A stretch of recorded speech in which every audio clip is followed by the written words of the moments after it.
안녕, 민규쌤입니다. 자, 4월 고3 학력평가 지금 해설 시작하도록 하겠습니다.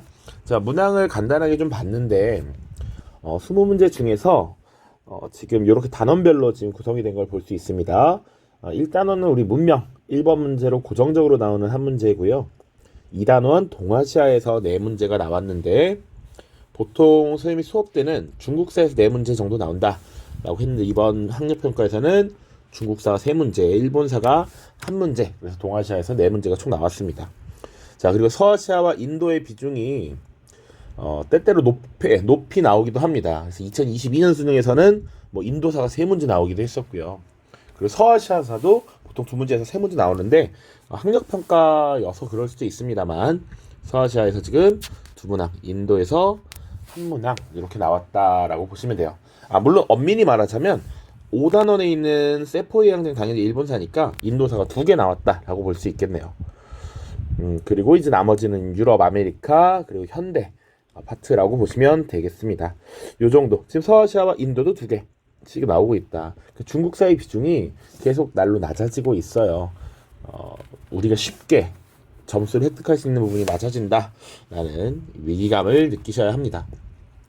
문항 자체는요, 사실은 뭐 상당히 평이한 수준이라고 평가가 됩니다. 그래서 아마 1컷은 뭐 예년처럼 47, 48 그 정도가 되지 않을까 보고 있어요.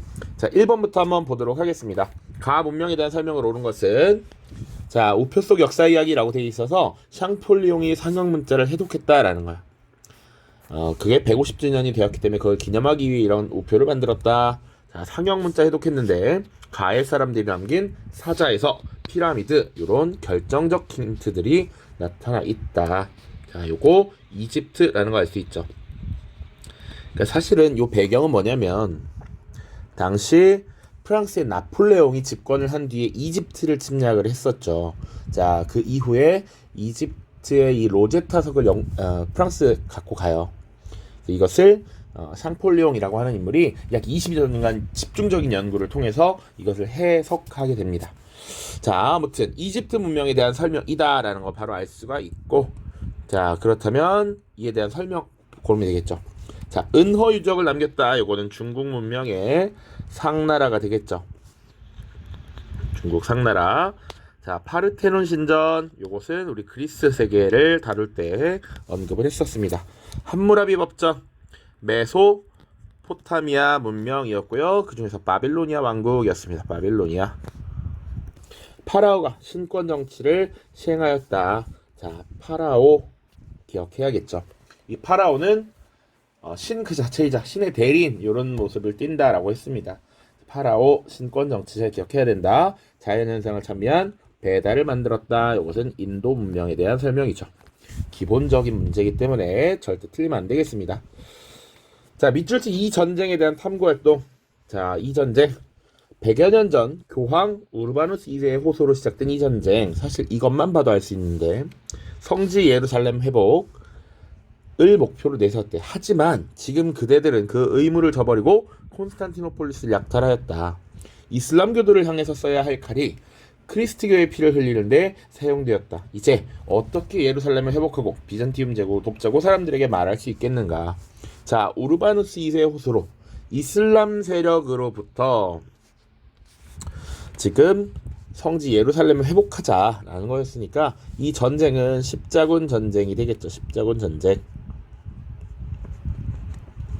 자, 그런데 밑에서 설명 나온 콘스탄티노폴리스를 약탈했다. 요거는 기존의 성지 회복이라는 목표를 상실하고 지금 경제적 이익에 눈이 멀어서 당시 비잔티움 제국을 도와주러 간 군대가 오히려 약탈하고 있는 이런 모습이지. 특히 이거 4차 침입, 4차 십자군과 관련된 설명입니다. 자, 어쨌거나 십자군 전쟁에 대한 탐구 활동을 봐야 되는데 쭉 보죠. 심사법의 제정이 끼친 영향을 조사한다. 자, 심사법이라고 하는 건 공직 취임, 영국에서 이 영국 혁명 당시에 찰스 2세가 당시 가톨릭 복귀를 하려고 했습니다. 가톨릭을 우대하고 가톨릭을 다시 신봉하려고 했기 때문에 이 오로지 공직자는 오로지 국교도만 취임할 수 있도록 한 거야. 자, 영국이 별도로 지금 종교 개혁을 실시하고 영국의 국교회가 성립이 되었죠. 자, 그런데 이 찰스 2세 뭐 그 전의 왕들도 이런 카톨릭을 다시 돌아오게 하려는, 카톨릭을 다시 복귀하려는 이런 정책을 취했기 때문에 이 비국교도들이, 의회 세력이 국교회만 공직 취임이 가능하도록 이런 심사법을 제정했습니다. 신성 로마 제국이 해체된 계기, 요거 나폴레옹과 관련이 있죠. 나폴레옹이 신성 로마 제국을 해체시키고 라인 연방을 결성시켰습니다. 잔다르크가 참여한 주요 전투, 백년 전쟁과 관련이 있는 것이죠. 백년 전쟁. 4번 베스트팔렌 조약이 체결된 배경, 요거는 종교 전쟁과 관련된 30년 전쟁과 관련된 내용이었죠. 중요한 내용, 네덜란드와 스위스의 독립 기억해야 돼. 네덜란드가 에스파냐로부터 독립, 스위스는 신성 로마 제국으로부터 독립국가로서 인정을 받는다. 물론 이제 국가의 독립도 중요하지만 베스트팔렌 조약이라고 하는 것은 기본적으로 이 종교 전쟁으로서 칼뱅파가 승인을 받는 이런 계기가 되었다라는 것도 기억해야겠죠. 정답은 5번입니다. 클레르몬 공의에서 논의된 내용, 교황 우르바누스 2세의 호소에 따라 종교 회의가 열렸고 이때 십자군을 결의했죠. 1095년의 일이었습니다. 자, 그러면 조금 더 이 교황 우르바누스 2세가 십자군 전쟁을 제창했던 이유는 왜였을까? 이슬람교도가 계속 서쪽으로 전진하고 있었다라는 것이죠. 그러니까 지금 이 시기는 셀주크 튀르크가 세력을 확장하면서 지금 비잔티움 제국을 위협하고 있었다라는 거죠. 비잔티움 제국 위협. 그래서 비잔티움 제국의 황제가 지금 교황에게 도움을 요청했던 것이다. 기억해야 됩니다. 자, 3번입니다. 밑줄 친 법안이 제출된 배경으로 가장 적절한 것은, 자, 티베리우스 그라쿠스가 민회에 제출한 법안이 통과되었다. 자, 이에 따라 농민에게 토지를 분배하기 위한 3명의 위원이 선출되었다. 자, 토지분배 3인 위원회라는 게 설치됐고요. 그리고 티베리우스 그라쿠스, 그의 장인 가이오스 그라쿠스였다. 그의 세력이 커지자 유력자들은 이것을 몹시 못마땅하게 생각하였다. 자, 이 배경은 지금 답이 바로 1번이죠. 그러니까 지금 로마에서 로마 제국이, 그러니까 로마라는 국가가 점점 세력이 커지고 영토가 확장됨에 따라 이 대토지 경영을 하는 라티푼디움이라고 하는 것이 확산되었죠. 자, 그래서 대농장이란 말이야. 대농장을 경영하는 사람들은 늘어났는데 일반 시민들은 자기 땅을 가지고 생업을 영위하기가 어려웠다라는 것이죠. 자, 그래서 지금 이 토지 분배를 시행하려는 법안을 그라쿠스 형제가 실시했다. 자, 뒤에 이 티베리우스 그라쿠스가 암살되고 동생 가이우스 그라쿠스가 호민관이 되죠. 그 이후에 시행한 법안은 뭡니까? 공물법이죠. 공물법. 그래서 보통 형 티베리우스 그라쿠스가 토지를 분배했던 건 부유층의 토지를 일정 수준 이상으로 갖지 못하도록 제한한 것이었고, 농민들에게 토지를 분배하는 것, 동생 가이우스 그라쿠스는 빈민들에게 지금 싼 값에 빈민들의 저가로 곡물을 제공하는 것이었죠. 요것이 특징이다라고 보시면 되겠습니다. 자, 1번 요거 기억해야 됩니다. 보통 포에니 전쟁 이후에 라티푼디움 경영이 확대되면서 일반 시민들이 자신의 땅을 가지고 농사짓는 경우가 많이 줄어들었다. 자영농이 몰락했기 때문에 이것을 다시 일으키기 위해서라고 보시면 됩니다. 자, 2번 도편 추방제가 마련되었다. 이거 그리스죠. 클레이스테네스 때 이런 것들이 보통 마련이 되었다. 자, 델로스 동맹이 결성되었다라는 것은 이 아테네를 중심으로 결성됐던 그리스 폴리스들의 동맹이었습니다.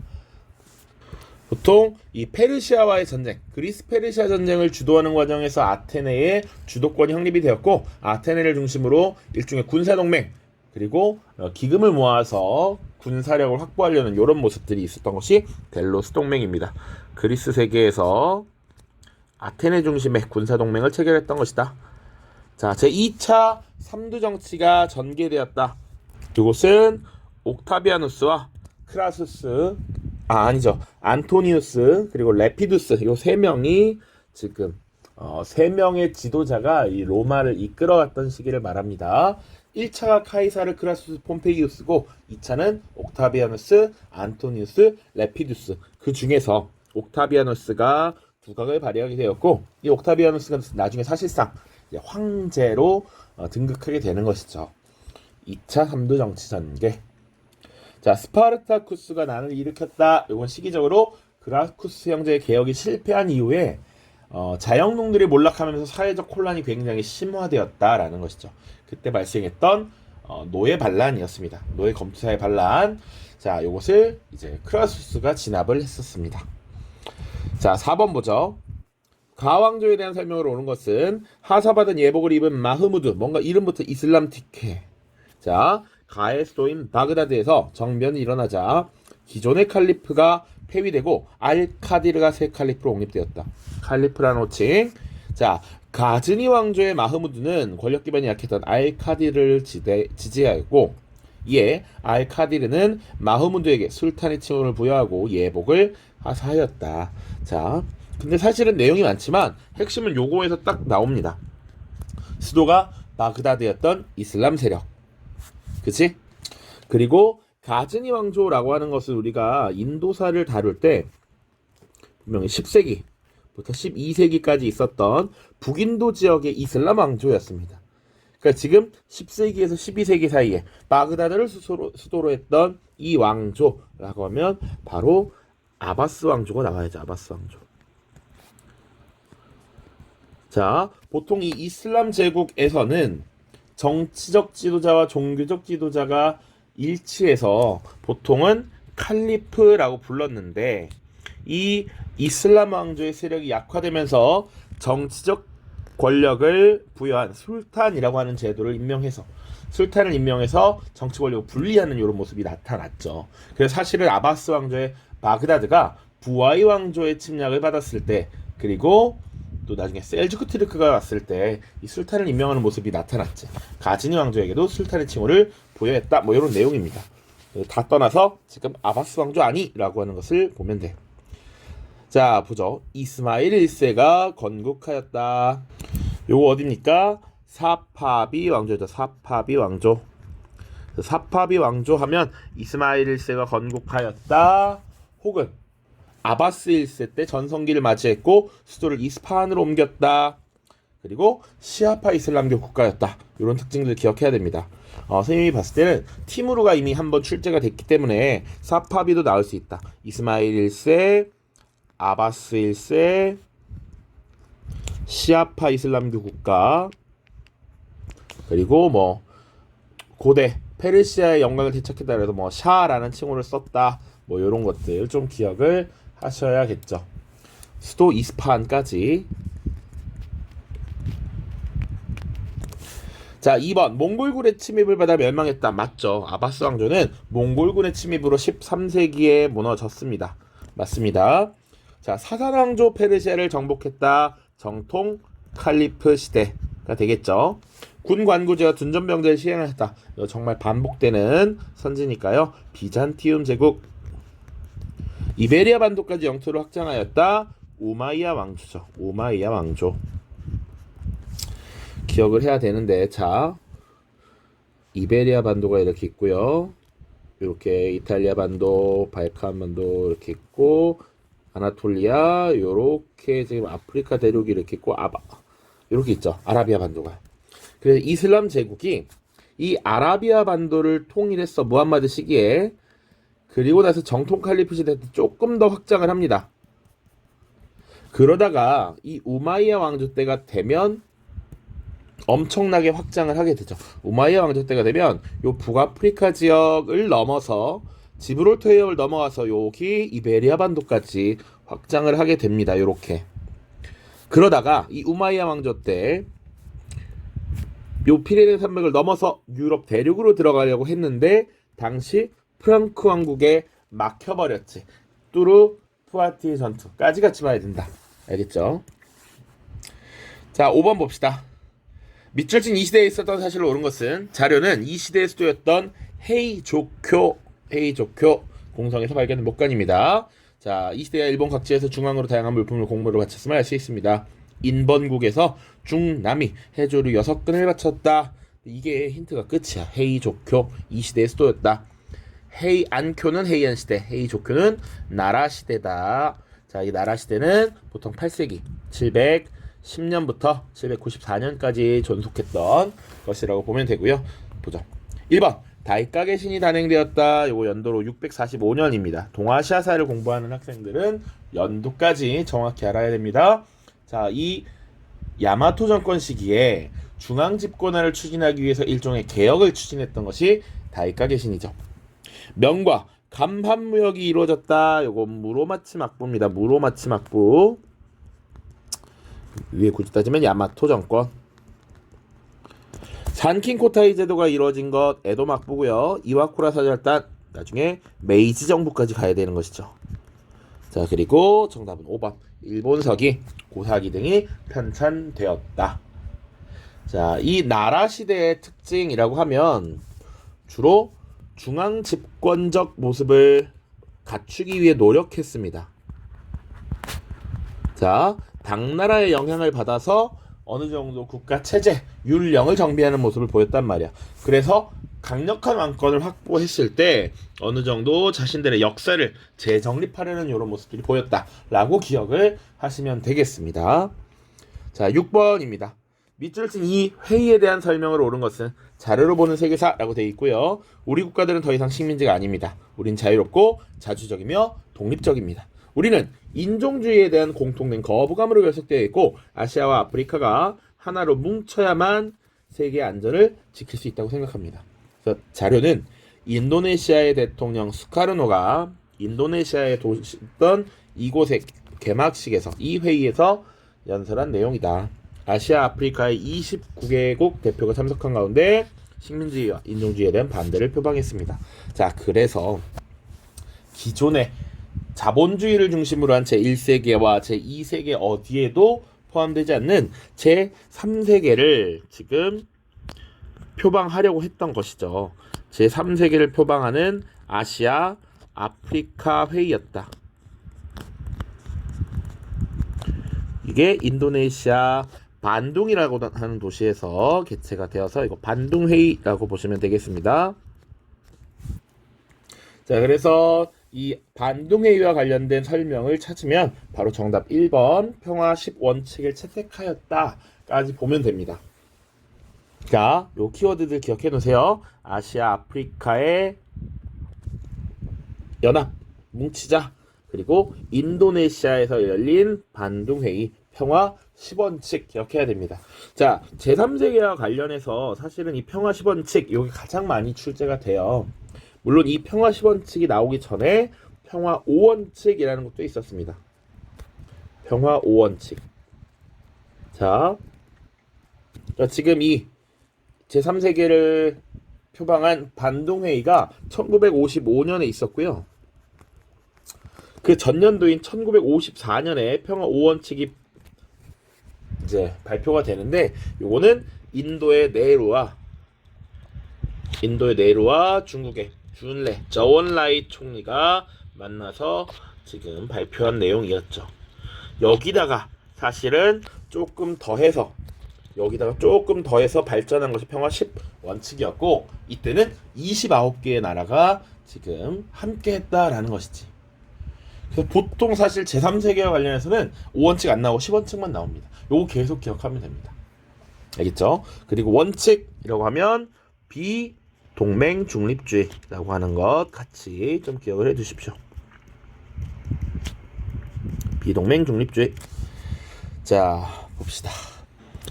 자, 브레턴 우주회의라고 하는 것은 2차 대전이 끝나는 요 1944년에 회의가 열리게 되고요. 그 이후에 이제 세계 경제를 좀 규정하는 이런 모습들이 나타납니다. 이때 핵심은 미국의 달러를 주거래 통화로서 국제적으로 통용하는 이런 화폐로 인정했다라는 것이죠. 그리고 달러를 기준으로 환율을 고정하는 이런 모습들이 나타납니다. 자, 마스트리흐트 조약이라고 하는 것은 1991년이고요. 요것이 나중에 EU 유럽 연합이 탄생되는 배경이 되겠습니다. 요거 92년인 것 같네요. 92년, 이유가 93년. 자, 독립국가연합을 출범시켰다. 요게 소련이 붕괴되고 옛 소련의 구성국들로 다시 한번 이런 연합체를 만들었습니다. 요게 91년이고요. 경제협력기구인 코메콘을 결성하였다. 1949년의 일입니다. 요거는 뭐 연도도 중요하지만 코메콘이라고 하는 것은 공산권의 경제협력기구였죠. 그럼 이게 왜 등장했는가를 봐야지. 대립, 자유, 시장 경제주의를 채택했던 자본주의의 미국을 중심으로 한 자본주의권. 이 미국이 유럽 부흥 계획인 마셜 플랜이라는 걸 발표하면서 요 이후에 요것에 대한 공산권의 대응으로서 등장했던 것이 코메콘입니다. 마셜 플랜에 대한 대응으로서 코메콘이 결성되었다. 자, 가왕조의 문화입니다. 요거 그림 익숙해야 합니다. 인도의 문화유산이라고 나와 있고요. 아잔타 석굴사원 이러면 이미 끝이야 사실. 아잔타, 엘로라 요거 잘 기억해야 된다. 그래서 이때 불상과 벽화등이 많이 남아 있고 가시기에 제작된 제1 석굴의 연화수 보살상이 있습니다. 그리고 몸에 밀착된 얇은 옷을 통해 신체 윤곽을 드러내는 인도 고유의 특색을 지닌 미술 양식을 잘 보여주고 있습니다. 요런 양식을 지금 굽타 양식이라고 하고요.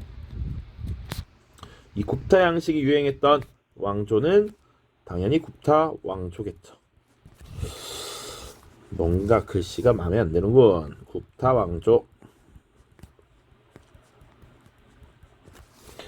자, 그래서 굽타 왕조와 관련된 설명을 찾으면 됩니다. 1번 타지마할이 조성되었다. 요거는 일종의 묘당이었습니다. 샤자한이라고 하는 황제가 부인인 뭄타즈 마할을 기리기 위해 요거 무굴 제국 시기입니다. 우리가 무굴 제국하면 대표적으로 출제될 수 있는 황제는 둘이야. 아크바르 대제와 아우랑제브 대제. 근데 이 샤자한이 아우랑제브 대제의 아버지입니다. 샤자한이. 그래서 이 샤자한을 타지마할에 가둬두고 아우랑제브가 황제에 올라요. 자, 우르두어가 사용됐다. 이것도 무굴 제국이고요. 자이나교가 출현했다. 이거는 완전 옛날 고대 인도입니다. 기원전 6세기 자이나교와 불교가 등장하고요. 쿠투브 미나르가 세워졌다. 이것은 13세기가 돼서 델리 술탄 왕조 시기입니다. 자, 델리 술탄 왕조를 열었던 인도의 아이바크가 지금 쿠투브 미나르라고 하는 건축물을 만들었죠. 정답은 5번입니다. 산스크리트 문학이 발달하였다. 요건 좀 일반적인 선지를 던져준 거고요. 혹시나 구체적으로 물어본다면 샤쿤탈라라고 하는 것 혹은 라마야나라는 작품들이 쓰여졌다. 혹은 뭐 마하바라타 이런 것도 들 수가 있습니다. 이 두 개가 좀 더 대표적. 자, 8번입니다. 밑줄 친 나의 활동으로 오는 것은 마인츠의 대주교 알브레이트 경에게. 사실 요 대표적인 사료입니다. 자, 성 베드로 성당의 증축 비용을 마련하기 위해 교황 레오 10세가 발행한 면벌부가 곳곳에서 팔리고 있고 이것은 설교자들의 엉터리 설교 때문에 생긴 피해가 매우 심각합니다. 자, 이 증서를 사기만 하면 구원받을 수 있다고 잘못 믿고 있고 헌금함에 동전을 넣자마자 죽은 사람의 영혼이 연옥에서 벗어나 천국으로 간다고 확신할 정도입니다. 비텐베르크 대학의 신학교인 나는 이런 옳지 못한 일에 대해 더 이상 침묵할 수 없습니다. 그래서 이 사람은요 나중에 95개조 방방문이라고 하는 것을 써서 붙이게 되죠. 그래서 기존의 이런 타락한 교회를 정면으로 비판하게 됩니다. 이 인물은 바로 루터가 되겠죠. 루터.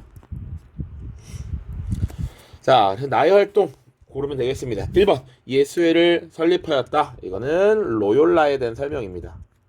자, 예수회라고 하는 것도 좀 기억을 해야지.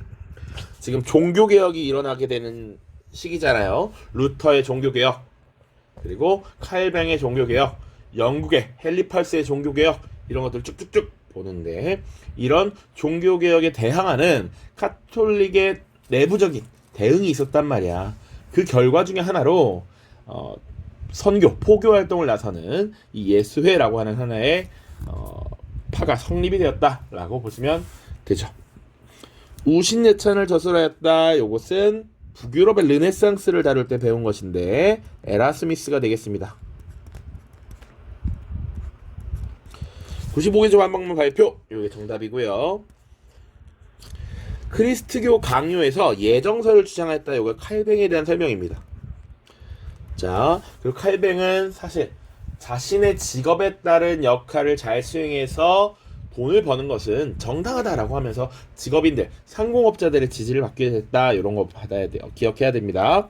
자, 클리니스톤의 교회 개혁 운동을 주도하였다. 요것은 초기 10세기 초에 있었던 종교 정화 운동, 개혁 운동이라고 보시면 되겠습니다.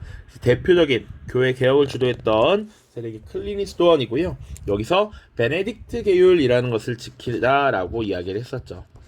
요거까지는 좀 TMI 같긴 한데, 베네딕트 계율이라고 하는 것은 청빈, 청렴하고 가난하게, 그러니까 좀 부유하게 살 필요 없다라는 것이죠. 청렴하게 살자. 그리고 순명, 정결, 깨끗하고 복종하는 삶을 살자. 이런 것이었죠. 자, 이렇게 보시면 되겠습니다. 자, 가국가에 대한 설명으로 옳은 것은 조금 더 TMI, 베네딕트 계율, 그리고 나중에 이 클리니스톤 출신 교황이 등장하는데 그 교황의 대표적인 인물이 누구였냐면 바로 카노사의 굴욕과 관계가 있는 그레고리우스 7세가 있습니다. 그레고리우스 7세는 근데 카노사의 굴욕되니까 11세기입니다. 11세기. 근데 유명한 클리니스톤의 출신이었다. 자, 9번입니다. 가 국가에 대한 설명으로 옳은 것은 그림은 아프리카의 횡단 정책을 추진한 가의 마다가스카르 섬을 침략하자 마다가스카르 섬 사람들이 항전 의지를 다진 모습을 묘사한 겁니다. 이대로 오랜 기간 항전했지만 결국 패배했고요. 승리를 거둔 가 국가는 마다가스카르 섬의 통치자를 폐위한 뒤 자국의 식민지였던 알제리로 유배를 보냈습니다. 힌트가 꽤 있습니다. 우리는 좀 공부를 했다면 이 횡단 정책에서부터 나와. 이미 횡단 정책이 있고 종단 정책이 있었죠. 자, 종단 정책을 추진했던 것은 영국입니다. 영국, 이집트의 카이로부터 남아공의 케이프타운까지, 그리고 사실 인도의 캘커타, 콜카타까지 연결하는 3C 정책을 추진했죠. 자, 횡단 정책하면 프랑스죠, 프랑스. 자, 그래서 지금 저 티니지, 모로코, 알제리 이쪽부터 마다가스카르 섬까지 서쪽에서 동쪽까지 쭉 횡단하는 이런 정책을 추진했던 것이 프랑스고, 이런 종단 정책과 횡단 정책이 충돌하는 일이 있었죠. 그것이 바로 파쇼다 사건이었습니다. 1898년이죠. 1898. 자, 그래서 지금 자국의 식민지인 알제리까지도 힌트가 되죠. 알제리. 자, 지금 프랑스의 축구 영웅 중에 하나였던 이제 지네딘 지단 같은 인물이 원래 부모가 알제리계 사람들이죠. 그런 것까지 같이 그냥 덤으로 설명을 해봤습니다. 자, 1번 벵골 분할령을 발표하였다. 인도의 동북부 지역의 벵골 지역을 분할하는 이런 제도를 발표한 것은 영국에 대한 설명이고요. 자, 아도와 전투에서 패배하였다. 이것은 에티오피아를 침략했던 이탈리아에 대한 설명이고요. 파쇼다에서 영국과 충돌하였다. 자, 요거 설명했죠. 바로 지금 종단 정책과 횡단 정책이 충돌하는 남수단의 파쇼다 지역에서 1898년 충돌한 것이죠. 청과 네르친스크 조약을 체결했다. 이건 러시아의 표트르 대제 때 일이고요. 헤레로족의 봉기를 무력으로 진압하였다. 오늘날 아프리카 서남부 지역에 해당하는 나미비아라는 국가인데요. 이것은 독일에 대한 설명이 되겠습니다. 10번 보도록 하죠. 밑줄친 제국에 대한 설명으로 옳은 것은 술탄이라고 나왔어. 이미 서아시아 지역 중에 하나야. 제국 내 각 밀레트, 종교 공동체인 밀레트 이미 나왔어. 이슬람교는 모스크에서, 그리스도교는 교회에서, 유대인은 회당에서 각자 자유롭게 예배를 드릴 수 있으며, 요거 지금 종교적 자유를 인정하는 관용 정책을 펼치고 있네.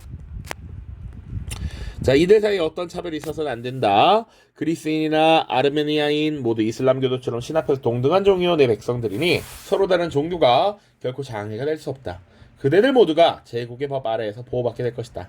자, 종교가 다르더라도 인정을 했고 그들을 포섭하기 위해서 종교별 공동체인 밀레트를 조직했던 국가, 그리고 술탄에 의한 지배를 받는 국가, 요거 오스만이죠. 그러니까 지금 종교가 다르더라도 세금만 납부하면 모두 자유롭게 종교적 자유를 인정받을 수 있었다. 오스만 제국입니다. 오스만 제국. 자, 1번 티무르가 건국하였던 티무르 왕조죠. 몽골의 일파라고 주장하는 이 티무르 중앙아시아 지역을 차지했던 국가입니다. 14세기부터 16세기까지. 예니체리를 운영하였다. 맞죠? 요게 지금 신군이라고 해서 당시 이 정복당한 지역에 크리스트교 집안 청소년들을 뽑아서 술탄의 친위 부대로 삼은 겁니다. 예니체리. 앙코르와트를 건설했다. 요거 오늘날의 캄보디아에 해당하고요. 동남아죠. 그 중에서도 이제 크메르 왕국이라고 하는 곳에서 이 앙코르와트를 13세기에 건설을 했습니다. 꼬르도바를 수도로 삼았다. 요거 코르도바는 이베리아 반도의 한 도시인데요. 후 우마이야 왕조 때가 되겠습니다. 우마이야 왕조가 아바스 왕조에 의해서 대체되고 우마이야의 왕족이 이베리아 반도까지 도망가서 세운 나라가 후 우마이야 왕조였고 꼬르도바를 수도로 삼았습니다. 자, 단과 탈라스 전투를 벌인 것은 아바스 왕조죠. 아바스 왕조. 자, 11번입니다. 가 국가의 통일 과정에서 있었던 사실로 옳은 것은, 자, 카보르라고 하는 인물. 자, 또 이 주제와 관련된 인물이 또 누가 있냐면 바로 가리발디 혹은 마치니 같은 인물들도 있습니다. 마치니, 카보르, 가리발디. 자, 보시면 카보르는 사르디냐 왕국의 재상이었고 산업을 육성하고 군대를 양성하며 내정개혁에 힘썼다. 치밀한 외교 정책을 바탕으로 프랑스와의 지원을 받아서 오스트리아의 전쟁에서 승리하였다. 이거 중요한 내용 중에 하나입니다. 그러니까 이게 여러 개의 나라가 얽힌 이야기를 가지고 오면 좀 헷갈릴 수 있어요. 당시에는 압도적인 군사력, 국력을 가지고 있지 않으면 치열하게 외교를 통해서 자신들의 이권을 챙기는 것이 필요했다. 지금 이탈리아가 통일하는 과정에서 프랑스의 지원을 받아서 오스트리아를 견제했다 라는 것이죠. 오스트리아의 간섭으로부터 벗어났다. 그래서 가 국가가 통일되는 데 기여했다. 그리고 이탈리아입니다. 이탈리아. 그래서 우리가 국민국가의 등장이라고 하는 주제를 다룰 때 보통 이탈리아의 통일, 독일의 통일 다루는데 이탈리아는 마치니, 카보르, 그리고 가리발디 혹은 사르디냐 왕국의 국왕 에마누엘레 2세 뭐 이 정도 보고요. 독일의 통일하면 무조건 일단 재상 비스마르크 그리고 미렐름 1세 이런 인물들 봐야 되죠. 자, 1번 대륙 봉쇄령이 발표되었다. 이것은 이제 프랑스의 나폴레옹이 유럽 전역을 사실상 거의 장악을 하고 유일하게 위협이 되었던 영국을 견제하기 위해서 대륙 봉쇄령이라고 하는 것을 발표했죠. 요크타운 전투가 벌어졌다. 이것은 미국 혁명 과정에서 혁명군과 영국군 간의 전투가 있었던 것입니다. 데카브리스트의 봉기라고 하는 것은 러시아에서 이 짜르의 독재 정치에 반발하는 군사들의 봉기가 일어났습니다. 12월에 일어났다라고 해서 데카브리스트의 봉기야. 1825년 니콜라이 1세에 대한 저항이었고요. 가리발디가 시칠리아를 정복했다. 이게 정답이 되죠. 이 사르데냐 왕국이 북부 이탈리아 지역을 지금 잘 정리를 해서 통합을 했습니다. 프랑스의 지원을 받아서 오스트리아로부터 간섭에서 벗어나고 어느 정도 영토를 확보했어. 그리고 남쪽에서는 의용군을 이끌던 가리발디가 시칠리아를 정복하고 남부 지역을 통일해서 사르데냐 국왕 에마누엘레 2세에게 헌납하는 형태로 이탈리아가 통일된 것이죠. 자, 콜베르가 중상주의 정책을 추진했다. 이거는 프랑스입니다. 프랑스. 자, 12번부터 이어서 보겠습니다. 가의회가 활동한 시기야. 자, 파리의 역사적 장소를 찾고요. 가의 활동과 관련된 장소를 답사하면서 혁명의 의미를 되찾는다라고 돼 있어. 우리 상식적으로 파리라고 돼 있으니까 우리 초등학교 다 나왔으니까요. 요거 혁명은 혁명인데 프랑스 혁명이다라는 건 당연히 알 수 있을 거라고 생각을 합니다. 자, 파리의 혁명 나왔는데 프랑스 혁명 모르면 사실은 우리 세계사를 선택하는 건 조금 무리가 있다. 자, 루이 16세가 단두대에서 처형된 곳, 왕정이 무너지고 지금 공화정이 등장했다는 걸 알 수 있어야 되고요. 로베스피에르 공안위원회 혁명재판소, 요거 국민 공회식입니다. 좀 기억해 보자면 프랑스 혁명의 시작 단계를 보면 루이 16세가 세금을 거두기 위해서 삼부회를 소집했었고요. 그리고 나서 제3신분들이 자신들의 입장을 반영해달라라고 하면서 사실은 테니스 코트에서 서약을 하고 우리는 해산하지 않겠다라고 선언하면서 그것을 사실상의 국민의회로 보았죠. 국민의회. 자, 국민의회 단계를 넘어서 그 다음 91년 헌법을 만들고 실제로 이제 입법의회가 구성되지. 그 다음 이 입법의회에서도 이제 왕정이 무너지고 난 뒤에 국민공회가 등장합니다. 국민공회. 그러니까 사실상 이때까지는 왕이 존재했고요. 이 국민공회 중간에 이제 이때 루이 16세가 처형되는 거야. 공화정 선포하고 루이 16세 처형하고 요런 내용들이 나옵니다. 자, 그 이후에는 뭐 총재정부 그리고 통령정부 이런 것들이 등장하게 되지. 이어서 자, 요 과정을 잘 이해하고 있는가, 그리고 지금 국민공회 시기에 있었던 일을 잘 파악할 수 있는가 라는 겁니다. 자, 이 국민공회 시기에 루이 16세 처형했고요. 그리고 이 시기에는 로베스피에르가 집권을 해서 공포정치를 펼쳤었죠.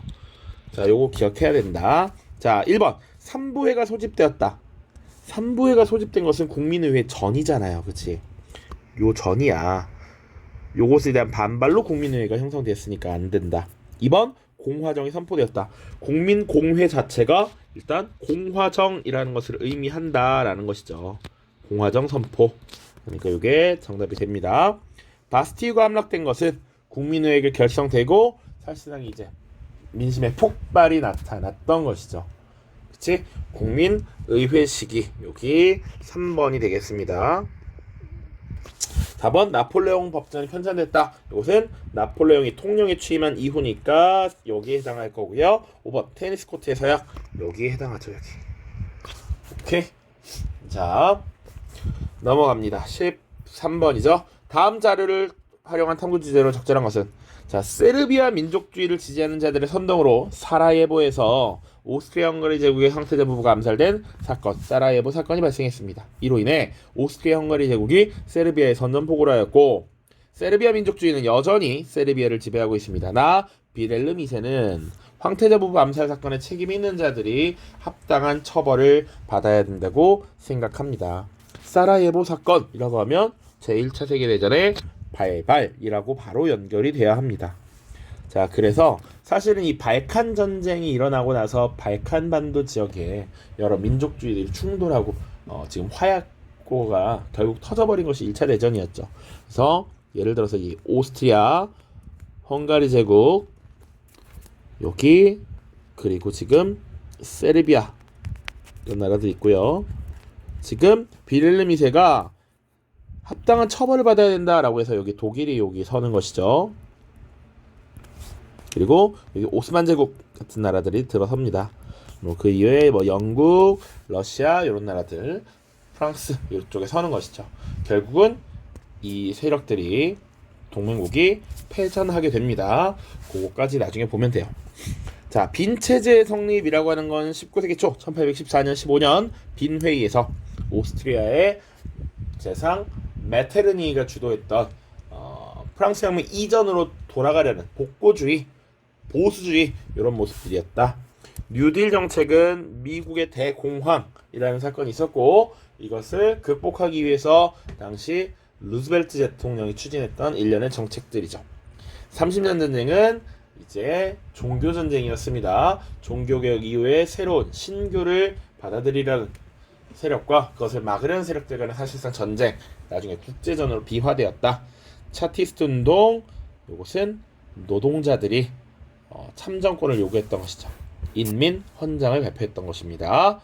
자, 가 왕조에 있었던 사실로 옳은 것은 제가 가의 사관으로서 황제덕과 제후 충신내가 업적을 기록하지 남루지 않는다면 부친의 유언을 저버리는 것이니 그래서 나는 사기를 저술하였습니다. 이 사람 누굽니까? 거시기가 잘려나간 사마천씨죠. 사마천씨. 그 사마천이 사기를 제작했던 시기는 한나라 무제 때라고 했었죠. 가왕조는 한나라다. 자, 1번 양세법이 시행되었다. 요거 당나라죠. 안사에 난 이후에 균전 체제가 무너지면서 새로운 세금 제도를 시행했던 것이 양세법이었다. 수시력 편찬 원나라고요. 군기처 설치 청나라 옹정제 때 제자백가가 등장했다. 춘추 전국시대죠. 그리고 장건이 서역에 파견되었다. 요게 한나라 무제 때 일이 되겠습니다. 이지합니다. 중국사 키워드만 잘 기억하고 있으면 된다. 자, 가 왕조의 경제 상황으로 옳은 것만을 보기 위해서 고른 것은 자, 본초 강목 명나라의 이시진이 쓴 겁니다. 이 책은 천공괴물이 저술되는 등 실용적인 학문 실학이 발달한 명나라 때죠. 명나라. 자, 명나라 때 지금 물어보는 겁니다. 경제 상황을 고려해. 1번 기억 균전제가 실시되었다. 균전제 위진 남북조 시기 시작돼서 수 단까지 이어지죠. 1조 편법이 시행됐다. 맞지. 굉장히 다양하게 복잡해진 이 세금 제도를 지세 1조와 정세 1조로 정리하여 은으로 거둔 것이 1조 편법이었다. 반량전으로 화폐가 통일된 것은 진나라 진시황 때입니다. 그리고 산시상인이 각지에 회관이라고 하는 것을 세웠다. 공소, 회관 이런 거 명나라, 청나라 때라고 했습니다. 정답은 4번이다. 16번 보죠. 가왕조에서 볼 수 있는 모습으로 가장 적절한 것은 자, 이 조각상은 가의 클로비스가 랭스의 주교인 레미기우스에게 세례를 받는 모습을 표현한 것입니다. 클로비스는 로마 가톨릭으로 개종함으로써 교회 지위를 얻고 옛 로마인들과의 융화를 도모했습니다. 이를 통해 가국가의 키트를 마련했습니다.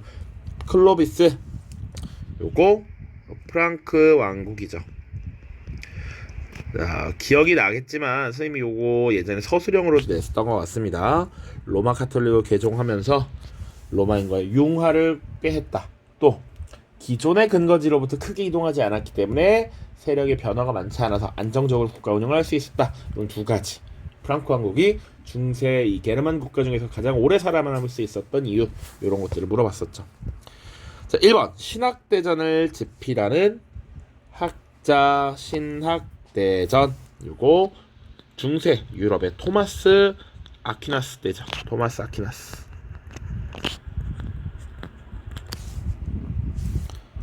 요 토마스 아퀴나스는 스콜라 철학을 대변하는 인물이었고 이탈리아 출신입니다. 이탈리아.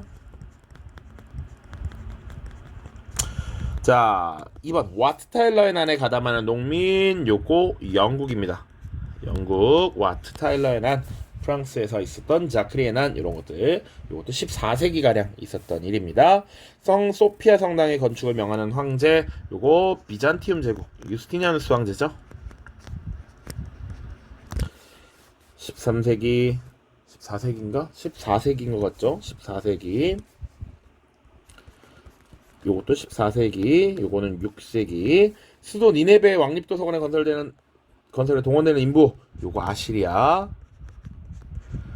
사실 기원 전이죠. 이건 투르푸아티에 전투에서 이슬람군과 싸우는 병사 요게 프랑크 왕국 때가 맞죠. 클로비스 말고 카롤루스 마르텔 시기 이렇게 이어집니다. 17번입니다. 다음 상황이 나타나는 왕조에 대한 설명으로 옳은 것은 왕안석이 청묘법과 모역법 등의 신법을 시행하였다. 그리고 재상이 된 사마왕은 신법을 폐지하였다.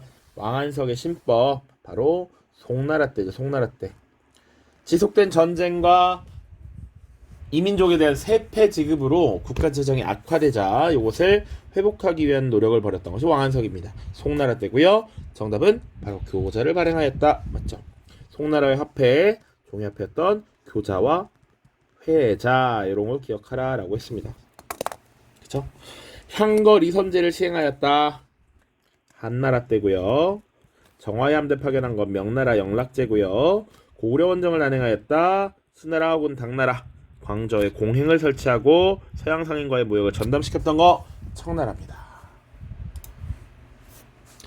18번 밑줄 친 봉기의 영향으로 가장 적절한 것은 얼마 전 탄약통에 돼지기름과 소기름이 발라져 있다는 소문을 듣고 탄약통 사용을 거부한 인도인 용병들 이들을 뭐라고 표현했냐면 세포이라고 했습니다. 자, 인도인 용병들은 5월 10일 메르트에서 봉기를 일으키고 델리를 진격했고요. 영국군은 이 봉기 진압의 어려움을 겪었습니다. 세포이의 항쟁이라는 것이었죠. 자, 이 영향으로 가장 적절한 것은 이래. 그래서 동인도 회사를 통한 인도의 간접 지배가 여러 문제가 있구나. 그래서 이것 이후에 나중에 인도 통치 개선법이라는 것을 만들면서 직접 지배로 넘어가게 되는 것이죠. 그거 잘 이해하고 있니? 물어본 겁니다. 1번 탄지마트가 단행된 것은 오스만 제국의 이야기잖아. 요거 제상 미드하드 파샤가 주도한 요 개혁이었습니다. 플라시 전투가 일어난 것, 요 플라시 전투는 이 인도 지역에 대한 주도권을 두고 1757년에 영국과 프랑스가 벌인 전투였죠. 여기서 영국이 승리함으로써 사실상 영국이 인도의 주도권을 가져가게 됐다. 그로부터 100년 뒤인 1857년에 세포이 항쟁이 일어납니다. 자, 와하브 운동이 일어났다. 이것은 초기 이슬람으로 돌아가자라고 했던 사우디아라비아 지역의 이슬람교 회복 운동이었습니다. 그래서 와하브 왕국이 건설되었으나 영국 세력에 진압이 되고 나중에 시간이 좀 지나서 사우디아라비아라는 나라가 등장하게 되는 것이죠. 자, 무굴 제국의 황제가 폐위됐다. 맞지? 그러고 나서 이제 영국이 직접 지배하는 영국령 인도 제국이 수립이 됩니다. 비이슬람교도에 대한 지지야가 폐지된 것, 요거는 무굴 제국 때는 맞는데 언제냐면 아크바르 대제 때죠. 아크바르. 그래서 이거보다 훨씬 이전의 일이다. 19번입니다. 거의 다 와갑니다. 가국왕에 대한 설명을 옳은 것은 그림은 드레이크에 추상하고요. 드레이크는 해적 출신이지만 해군 부제독의 지위까지 오른 인물로서 가의 명령을 받아 칼레라는 곳에서 무적 함대를 격파했다라고 나옵니다. 요게 힌트야. 가의 명을 받아 칼레에서 에스파냐의 무적 함대를 격파하는데 공헌하였습니다. 요거 에스파냐의 함대를 무찌른 것 영국이고요. 무적 함대를 무찔렀을 때 영국의 왕 엘리자베스 1세입니다. 네, 엘리자베스 1세는 요 답에 나오는 요 선지를 잘 기억하면 됩니다. 1번 낭트 칙령을 폐지하였다. 요거 프랑스의 앙리 4세입니다. 선생님 요거는 심지어 이 종교와 관련된 것들 연표로 문제를 낸 적도 있어요. 앙리 4세 1598년에 발표된 내용입니다. 권리 청원을 승인하였다. 요건 영국이 맞아. 그치? 권리 청원이 언제입니까? 1628년입니다. 영국의 찰스 1세가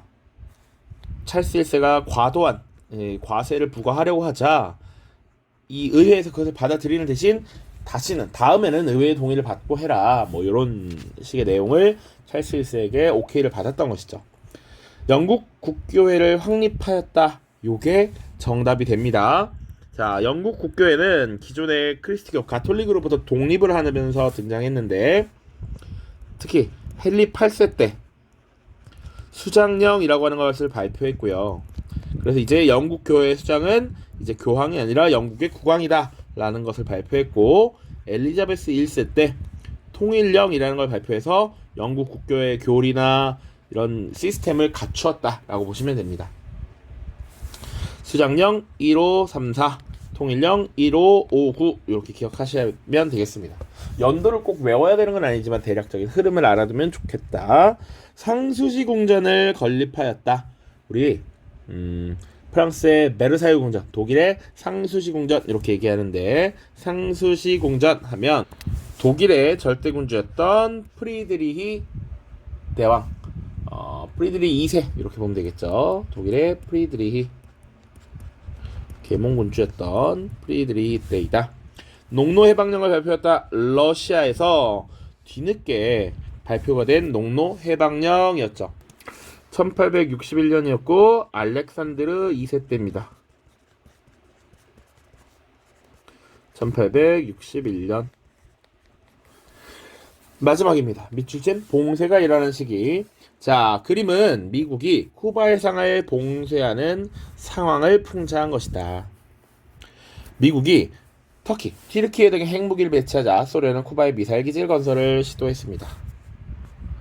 자, 미국은 이를 자국에 대한 직접적 위협으로 느꼈고 소련의 시도를 저지하기 위해서 쿠바의 해상을 봉쇄하였죠. 이에 핵전쟁 발발 직전까지 이르렀습니다. 냉전 상황이고요. 요것은 쿠바 미사일 위기라는 것이지. 요게 언제였냐면 1962년이었습니다. 자, 보도록 하죠.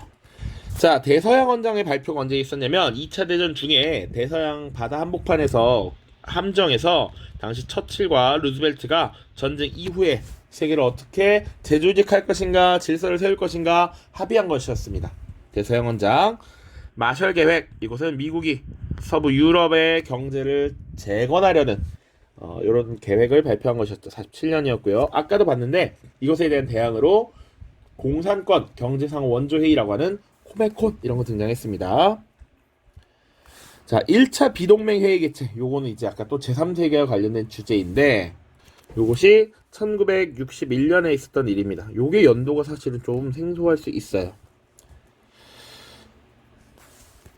자, 그리고 닉슨 독트린, 요거는 베트남전 중간에 미국의 대통령이었던 리처드 닉슨이 발표한 것이었죠. 아시아에서 내란이 발생하거나 침략이 발생하면 개입하지 않겠다. 스스로 알아서 해라. 뭐 이런 것들이었죠. 고르바초프의 집권 시작. 요게 1985년 시작이 되고요. 이때 페레스트로이카, 글라드노스트라고 하는 개혁 개방 정책이 추진되면서 러시아가 사실상 문호가 열리기 시작했다. 세계무역기구 WTO의 창설은 1995년입니다. 자, 정답은 3번이 되겠습니다. 요 1차 비동맹회의 61년, 그 전에 평화 10원칙 발표, 반동회의 1955년, 이런 것들 연도를 기억해 두시면 되겠습니다. 문제 자체가 평이한 편이고요. 20번의 연표의 연도를 좀 기억한다던가 아니면 프랑스 혁명을 좀 더 디테일하게 국민의회, 입법의회, 국민공회 시기를 구분한다는 이런 것들을 좀 본다면 크게 어려움은 없었을 것 같습니다. 그래서 47, 48 정도의 1컷이 형성되지 않을까라는 생각을 해봅니다. 자, 모두 고생 많으셨고요. 좋은 성과를 거두시길, 그리고 성수고 학생들은 1등급을 받았길 기원합니다. 자, 고생 많았습니다. 안녕.